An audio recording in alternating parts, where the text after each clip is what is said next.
Hello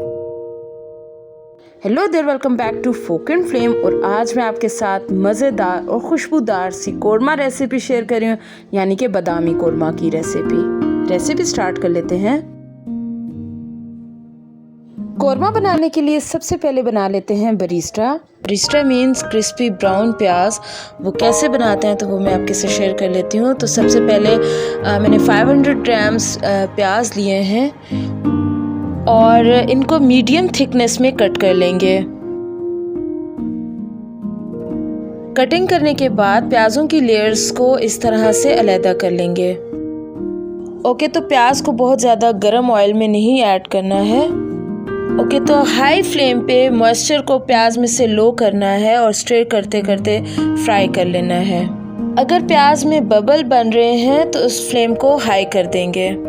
यहाँ एक बात बताती चलूँ कि बरिस्टा का कलर कभी भी ऑयल में परफेक्ट नहीं होता, क्योंकि कैरी ओवर कुकिंग की वजह से प्याज डार्क हो जाते हैं और बिटर हो जाते हैं। इसीलिए उनको अंडर कुक ही निकाल लेना चाहिए। कैरी ओवर कुकिंग की वजह से प्याज का कलर फिर बाद में परफेक्ट हो जाता है। इस तरह से एक्सेस ऑयल जो है वो रिमूव कर लेंगे।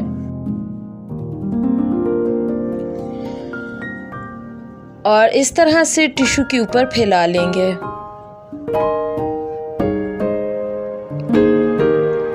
एक और टिश्यू की हेल्प से जो एक्सेस ऑयल है उसको रिमूव कर लेंगे।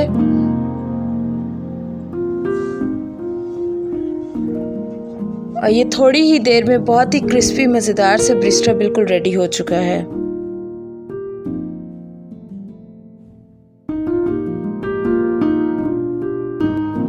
सेम ऑयल में कुछ बादाम को फ्राई कर लेंगे और जो हमने पहले बरिस्टा बनाया था उसके साथ एक पेस्ट बना लेंगे और साइड में रख देंगे बाद में यूज़ के लिए। कोरमा बनाने के लिए फर्स्ट स्टेप यानी कि बरिस्टा बन चुका है। सेकंड स्टेप जो है आलमंड्स जो हैं उनको मैंने फ्राई कर लिया है। नेक्स्ट स्टेप देख लेते हैं। मैंने एक बाउल में लिया है दही और उसमें मैं ऐड करूँगी कुछ पाउडर मसाले, लेकिन उससे पहले दही को अच्छे से विस्क कर लेना बहुत ज़रूरी है। अगर आप 1 किलो चिकन का इस्तेमाल करें तो उसके लिए 400 ग्राम दही जो है वो बहुत ही ज़रूरी है, क्योंकि जैसे ही दही अपने जूसेस रिलीज़ करेंगे तो दही अपने आप ही डाइल्यूट हो जाएगी और उसकी खटास ख़त्म हो जाएगी।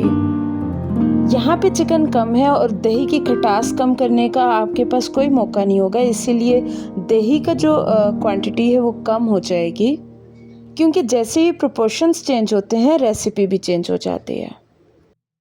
अगर आपके पास क्वांटिटी ज़्यादा है तो आप चिकन में ही दही, मसाले और अनियन ऑयल जो है वो ऐड कर लेते और मैरिनेट कर लेते, लेकिन हमने इसलिए नहीं किया क्योंकि यहाँ पे क्वांटिटी थोड़ी थी। जिस ऑयल में हमने प्याज को फ्राई किया था उससे बेहतर कोई ऑयल नहीं है। अगर आप बिरयानी बना रहे हैं, कोरमा बना रहे हैं, चिकन को मैरिनेट कर रहे हैं तो इस ऑयल से बेहतर कोई ऑयल नहीं है। तो इस ऑयल को वेस्ट नहीं करेंगे और इसी में ही ग्रेवी को पकाएंगे। अगर आपके पास कोरमा की क्वांटिटी ज़्यादा है यानी चिकन क्वांटिटी ज़्यादा है तो आप मैरिनेटेड चिकन को पहले पका लेते और उसको साइड में निकाल के फिर दही पकाते, ग्रेवी बनाते। लेकिन अब हमारे पास तो क्वांटिटी थोड़ी है, इसीलिए पहले दही को बनाएंगे, क्योंकि जो चिकन है वो जब अपने जूसेस रिलीज़ करेगा तो फिर हमारा जो कोरमा है वो डिस्टर्ब नहीं होगा। दही को टाइम दीजिए और पकने दीजिए ताकि दाना बनना शुरू हो जाए, और ऑलरेडी दाना बनना शुरू हो चुका है as you can see. Basically क्या है कि धनिया को ज़्यादा पकने नहीं देना, लेकिन इतना देखना है कि जब लगे कि दही की रॉनेस ख़त्म हो चुकी है तो इट्स मीन के चिकन डालने का टाइम हो चुका है। एक्चुअली तो जो भुनाई चिकन निकालने के बाद हमने ग्रेवी की करनी थी वो हमने चिकन ऐड करने से पहले ही भुनाई कर ली है, क्योंकि चिकन की क्वांटिटी थोड़ी है। क्या है ना कि जो हमने मसाले ऐड किए हैं, दही वगैरह, वो तो सिर्फ 20% है। असल टेस्ट और फ्लेवर जो है वो चिकन का है। अगर आप मटन इस्तेमाल करें तो 80% मटन कोरमा में मटन का टेस्ट होगा। तो मसाले जो हैं वो सिर्फ सपोर्टिंग कास्ट है। चिकन में कोई मैरिनेशन वगैरह ऐड नहीं की, बस चिकन को आहिस्ता आहिस्ता धीरे धीरे पकने देंगे ताकि सारे फ्लेवर्स और टेस्ट जो हैं वो आ सके।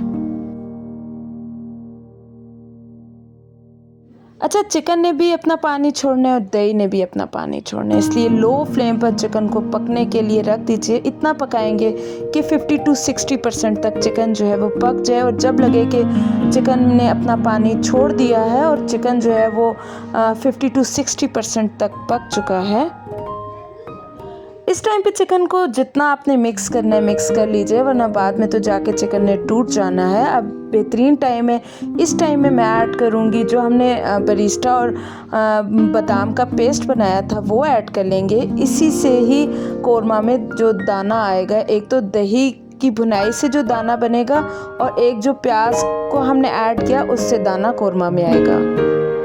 आप चाहे तो प्याज को वैसे ही हाथ से क्रश करके भी ऐड कर सकते हैं, लेकिन आप अगर पेस्ट बना रहे हैं तो बहुत बारीक फाइन पेस्ट ना बनाएं। फ्राइड अनियन को हम पहले भी ऐड कर सकते थे, लेकिन इस स्टेज में क्यों ऐड किया, क्योंकि इस स्टेज में इस तरह से है कि प्याज भी पक जाएंगे, और अगर हम पहले प्याज को ऐड कर लेते तो प्याज पहले ही फ्राइड थे, तो अब क्या होना था कि कड़वा हो जाना था, बिटर हो जाना था।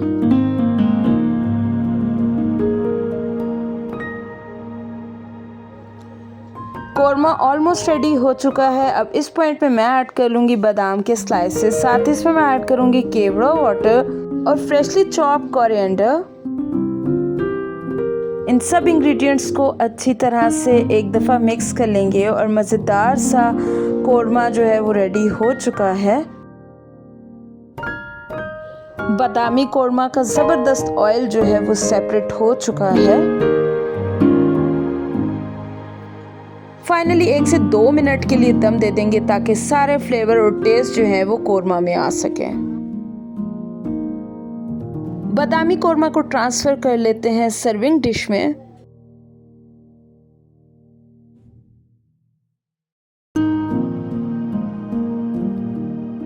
बादामी कोरमा को आप सर्व कर सकते हैं नान, चपाती या फिर रोटी के साथ भी।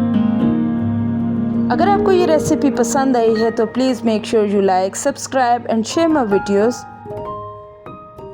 मैं इस बादामी कोरमा को एंजॉय करूँगी नान के साथ। आप ज़रा चेक करें कि कितनी ज़बरदस्त ग्रेवी बनी है।